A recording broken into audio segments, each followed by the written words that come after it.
There's a certain power in awareness of life's events, issues, or one's health status. While knowing some of these things may evoke feelings of fear and expectations of the worst, being aware is a chance to stand up and fight. As we observe Breast Cancer Awareness Month, we encourage every woman to get tested and become aware of her status. Today's show will feature stories of breast cancer survivors as we push the conversations further and louder. Welcome to Jamaica Magazine. I'm Theodore Henry.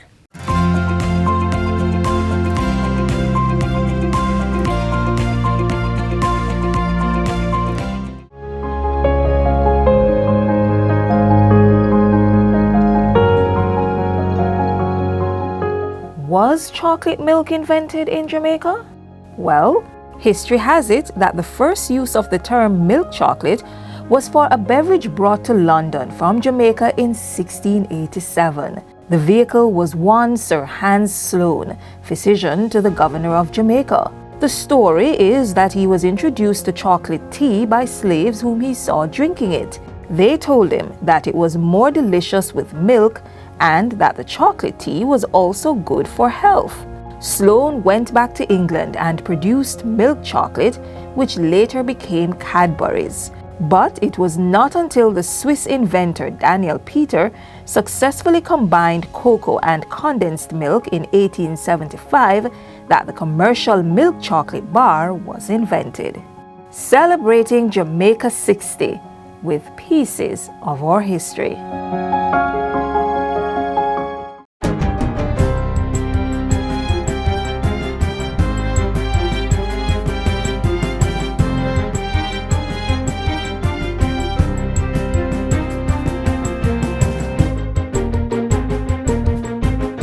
Good day, I'm Stephen McHugh, and this is your JIS News for Wednesday, October 26, 2022.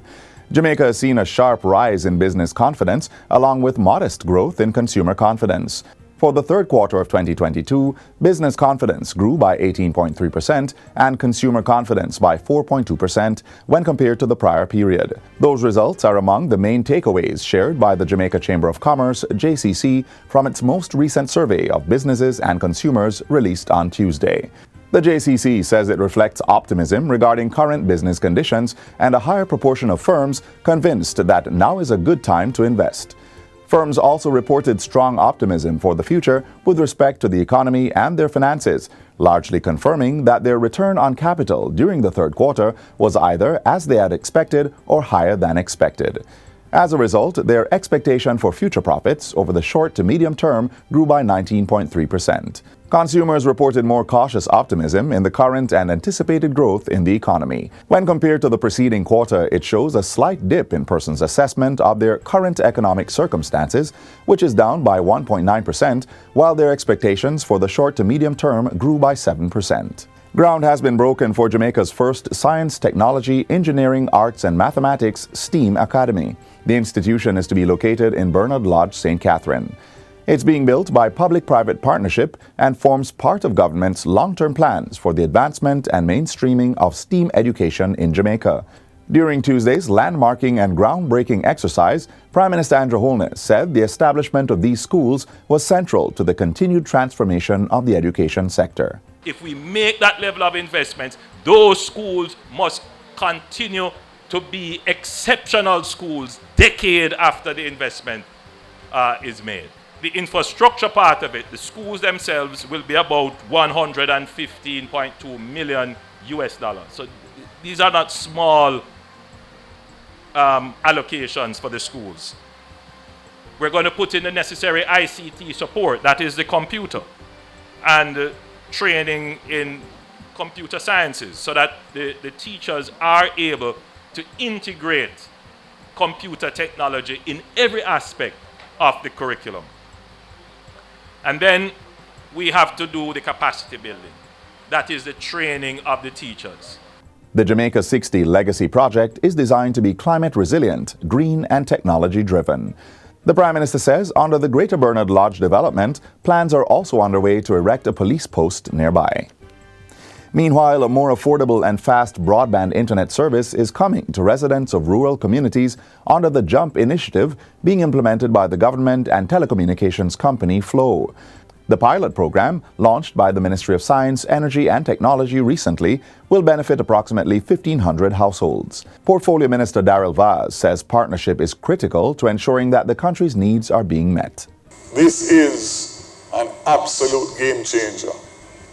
This is showing the concept that Flow and Liberty came up with, that they have used in other jurisdictions, which are now introduced into Jamaica, and shows that government and their private sectors, partners, can work, but most importantly, work efficiently and on a timely basis. The full rollout of the initiative is anticipated in the next 6 months, when more individuals will be able to participate. Students on the Program of Advancement through Health and Education, PATH, will be prioritized for access to the internet to ensure they can complete their lessons. Other critical partners in the program are the Ministry of Labour and Social Security, One-on-One Educational Services, Cable and Wireless Charitable Foundation, the Mona School of Business and Management, and the Caribbean School of Data. Approximately 15,000 persons living in northern Clarendon are now benefiting from improved water supply following the commissioning of the Mason River Kellett's Sandy River Water Supply Scheme. Minister without portfolio in the Ministry of Economic Growth and Job Creation, Senator Matthew Samuda, visited the parish recently to commission the system. He reiterated government's commitment to ensuring citizens have reliable access to potable water. This is the basic right of all of our citizens, and we are going to work to ensure that the 22% of our citizens nationally that don't have potable water get it in the shortest possible time. The project was completed by the National Water Commission at a cost of $250 million. It serves residents of Crofts Hill, Roden Hall, Douglas Castle, Rowtown, and adjoining communities. About 3,000 women and youth are set to benefit from agricultural equipment and supplies to help increase food production. This is being done through the collaborative effort of the Ministry of Agriculture and Fisheries, the Jamaica Social Investment Fund, JSIF, and the World Bank under the Ready 2 program. The supplies and equipment will be used in crop production, apiculture, fisheries, livestock, broilers, and layer operations. Managing Director of JSIF, Omar Sweeney, says the goal is to give farmers and fishermen the inputs they need to rebound from the effects of the COVID-19 pandemic. These 3,000 entities, 3,000 farmers, in collaboration with the RADA, the 4-H Club, and the Ministry of Agriculture and Fisheries, will receive $150 million worth of inputs that are geared towards their COVID-19 recovery. Jamaicans are also being encouraged to support local farmers and fishers by purchasing more local products in order to protect our food supply. And finally, Prime Minister Andrew Holness has joined a growing list of persons expressing sadness at the passing of veteran broadcaster and actress Leonie Forbes. Ms. Forbes died at the University Hospital of the West Indies on Tuesday. She was 85.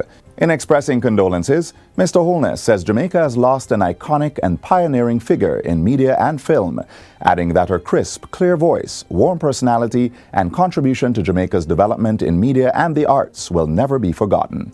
Leonie's first stint in radio was at the Government Information Service, now the Jamaica Information Service, where she made contributions to programs produced for government broadcast. She was also an announcer at the now-defunct Jamaica Broadcasting Corporation, JBC, and has helped to co-author voice and speech modules for broadcasters over the years. As an actress, Leonie starred in 12 national pantomimes and several films, including Club Paradise, Smile Orange, Milk and Honey, and A Winter Tale. In 1980, Leonie was conferred with the Order of Distinction for her contribution to the development of theatre on the island. And that's it for JIS News Today. I'm Stephen McHugh.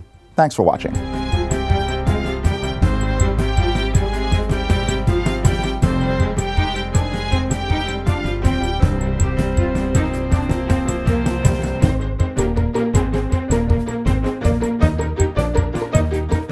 Let us resolve our family disputes peacefully. A family is a circle of love, support, and strength. Violence has no place. Beyond the statistics and what or how you may feel, there can be a way, even for breast cancer. Here are the stories of two women as they talk about their fight with and overcoming breast cancer. For many, it starts with a little itch on the breast, a lump in the area perhaps, a bit of redness on the nipple, or even nipple discharge. And you know it's not breast milk. Besides, you're no mother, neither are you pregnant. Research shows that breast cancer remains the leading cause of cancer-related death among Jamaican women and is the most common cancer among women worldwide. And even with increased screenings and public education, it still remains a major health challenge. Two women, Kamala McWhinney and Kadia McCoy, both share a similar story. For them, the common denominator is breast cancer. Kamala is in remission and Kadia is undergoing treatment. They now meet for the very first time to have a conversation about their mutual foe.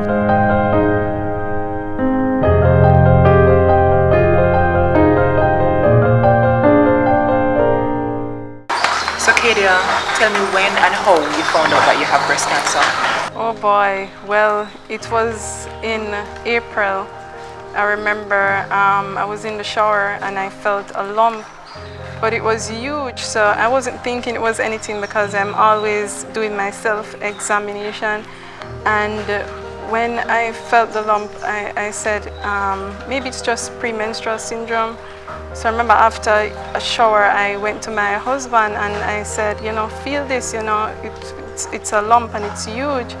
And he said to me, maybe it's, premenstrual syndrome. So when my menstruation came, I realized the lump went away, and then in May, it came back, and it came back sooner than the time I felt it in April.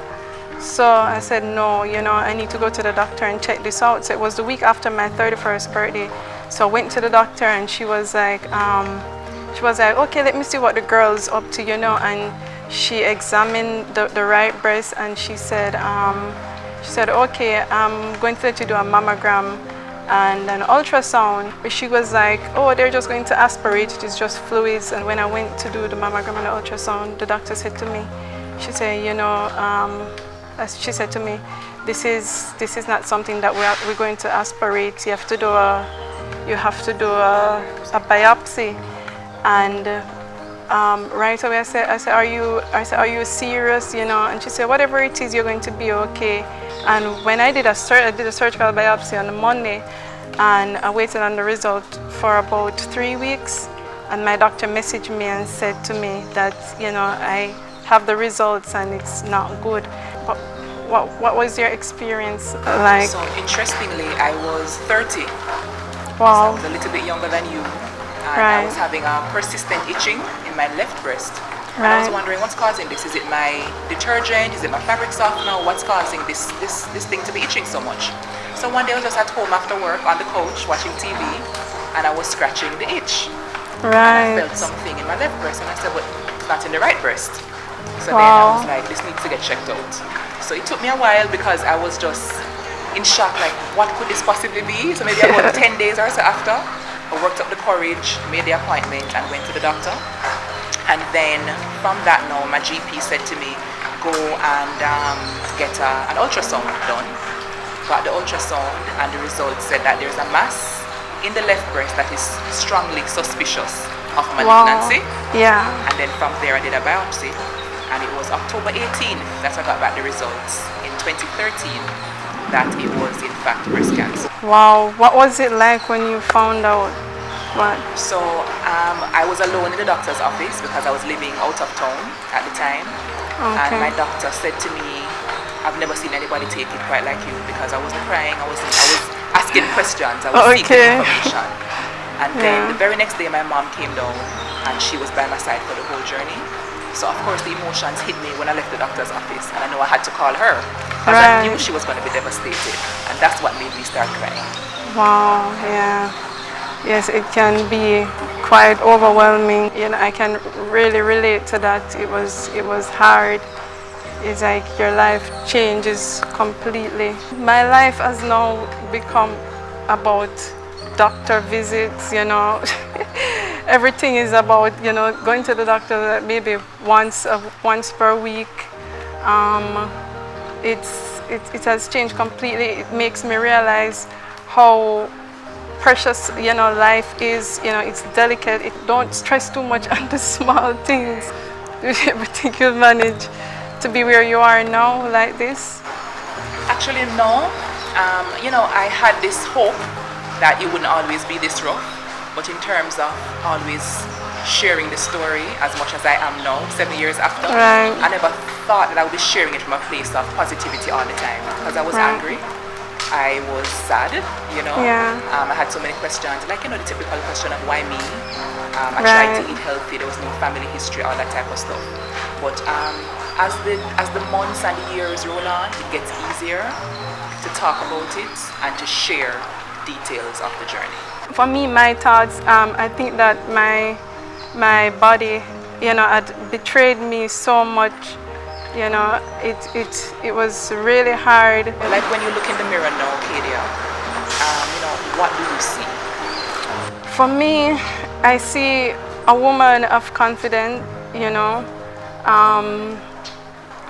I try to be strong. I look at myself and I see the scars, I see the bald head from chemotherapy, and it made me realize that I'm fighting a battle and I have the willpower to live, you know, especially for my daughter and my husband. Are you always, you know, were you always this positive?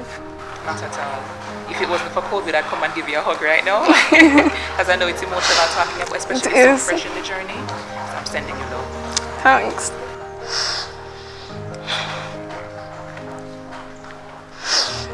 I'm not always positive, but I try to be as, you know, like out of 10, I break down like maybe 1 out of 10, but 9 out of 10, I try to stay as positive as possible. And especially that I have a good prognosis, it keeps me going because all my scans came back clear.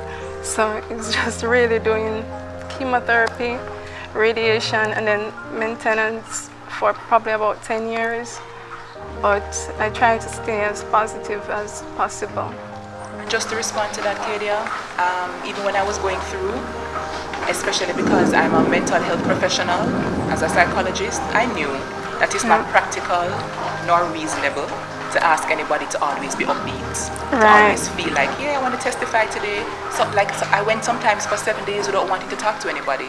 Like there was real depression as a part of the chemotherapy side effects. And as a part of what was happening, it's a huge personal crisis to be going through. So I just want to encourage you, you know, feel all the feelings. If you feel like crying, it's normal, it's human, it's healthy. That's what I'm doing. So, I mean, chemotherapy is hard. I did major surgeries. I did a oophorectomy, hysterectomy, a nipple-sparing mastectomy, and reconstructive surgery. I did all that in one surgery. So it was, you know, I would take the surgeries any day than the chemotherapy. In terms of coping though, crying to me is a very natural part of it. Feeling all your feelings, no matter what they are on a given day, are part of it. But how else have you kept going? Well, my daughter keeps me going. What I try to do is, in between the times that I'm feeling better, I try to go out and do something with the family. I have a mountain of support, and you know, each bring different gifts of encouragement and support. But what was your support like? So for me, my support system was largely about my mom. She's like my backbone, right? So my mom, and then my aunt, my cousin, and some friends who are like family. Oh, and nice. I'm really, really grateful that I had that kind of love. So oh, that's nice. It's October, Kadia, and there's so many women who are going through the journey right now. What words of encouragement would you share with them? Well, I would say to them, listen, there is no I can't do it, because you have to do it. You have to practice, you know, gratitude. You have to try and be strong and be thankful for each day, because it gets better. You just take it a day at a time and just enjoy each day as it comes. Yeah. Sending you all the love in the world. Yes. And I love that part that you mentioned, Kadia, because it does get better. Yes. Little by little.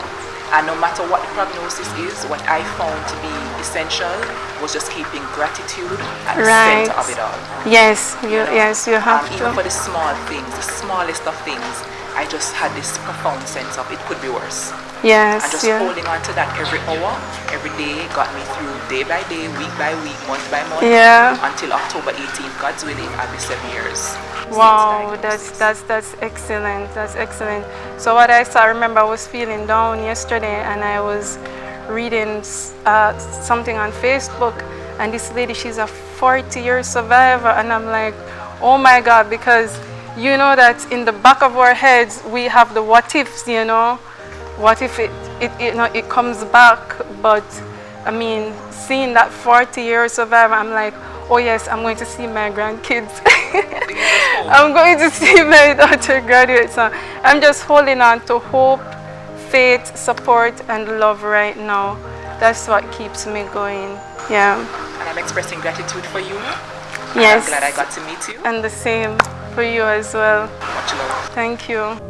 The Registrar General's Department records show that from 2010 up until 2014, there are 1,634 death certificates in Jamaica that named breast cancer as the main cause of death. But the truth is, this does not have to be a death sentence. If this is something that you're experiencing, I hope that both Kamala and Kadia's stories will help you along your journey. And if you know someone that's in the fight with breast cancer, wherever you can, reach out and assist.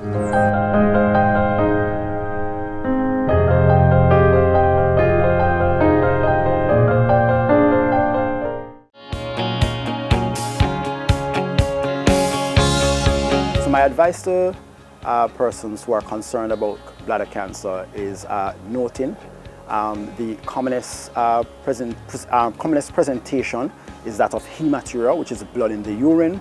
So if you're seeing blood in the urine, you really should consult your doctor, and you should consult your urologist.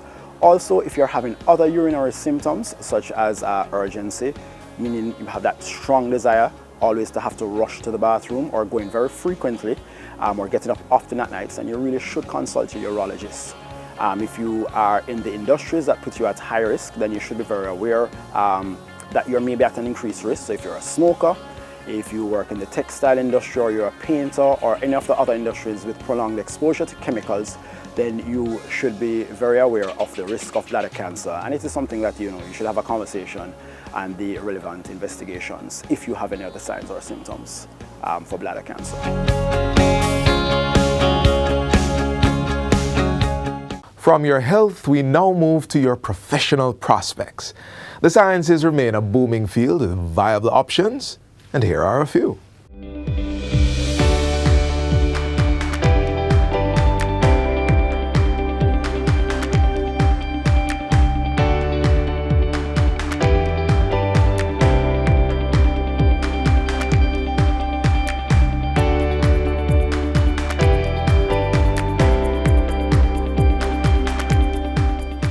Science is an essential cornerstone in the creation of a modern society. As the Ministry of Science, Energy and Technology pursues its mission to increase the popularization of science in schools, we're highlighting one of the many careers that one can undertake in this field. Nuclear science involves applying nuclear techniques to investigate and study different fields. Here in Jamaica, nuclear techniques have been applied to conduct studies in areas such as agriculture, health, and climate change.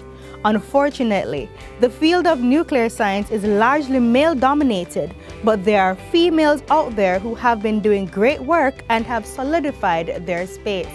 I work in the nuclear analytical lab. I started out in engineering and transitioned into this field, so it wasn't exactly on my radar. I wasn't told about it in high school, and it wasn't something I knew really existed per se, which is what we're trying to change here, to get people aware that there is this field that exists and is actually here. So I had the privilege of seeing an opening and I applied. I love projects. I love investigating. For me specifically, I love marine and atmospheric studies, which is how I use nuclear science to investigate the marine environment and urban air quality. It's been fun. No 2 days are the same, which works for me. And it definitely requires passion and interest, because the field is constantly changing. There's always something new to learn, while there are things that are established. Like in science in general, science also continues to present new information, and that new information can change how you do certain things or maybe how you look at future projects. So it requires that you constantly read. It requires that you're constantly open to really, understanding why is it that you're doing what you're doing and how it actually can help solve the bigger picture, not just doing it for the sake of doing it. Science in general is a male-dominated field. It's for sure, that is exactly how it is. It's why the UN has the International Day for Women and Girls in Science, to encourage the changing of that situation. Personally, I've never really been daunted by the fact that it's male-dominated because it's something that I'm interested in, so I pursued it irrespective of that position. And so I'd encourage girls not to look at the fact that it's mostly men. Look at it as, okay, since it's mostly men, I will find my place. You can find, for everybody in this field, you can find your place and to learn from them. The men that I work with here are incredible. They teach you, they are open to helping you to learn and to understand. And for me, who was transitioning from another career into nuclear science, something that I didn't study in my undergrad, they were pivotal in helping me to understand how to do things. I didn't have a female in this lab to work with. So males can be allies as well. So it doesn't have to be a male versus female thing. I think it's just to stay open. Don't get discouraged. I wasn't a huge fan of chemistry in high school, and yet a lot of my job has to do with chemistry. But I think things change, sometimes it's the teacher that you're exposed to, sometimes it's just a stage in your life. You might prefer a particular subject, but don't feel daunted by the task at all. Just still pursue what you are interested in.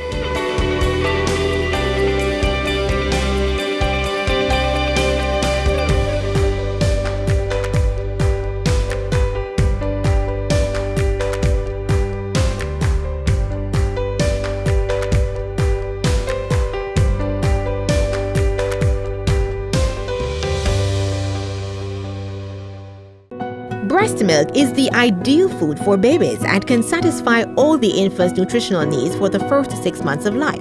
It provides much needed antibodies to protect them against all kinds of infections. Babies exclusively breastfed have less episodes of diarrhea, acute respiratory infection, and skin conditions. Breastfeeding also benefits mommies too, through decreased risk of breast and ovarian cancers, improved postpartum recovery, and reduced iron loss. Breastfeed your baby to give him or her the best start for a healthy life. Remember, breastfeeding is best. Another Jamaica Magazine has come to an end. Thank you so much for staying with us through today's journey. A fresh package comes your way tomorrow. Until then, more information can be accessed on our website at www.jis.gov.jm. From all of us here at the JIS, I'm Theodore Henry. See you soon. This has been a production of the Jamaica Information Service, the voice of Jamaica.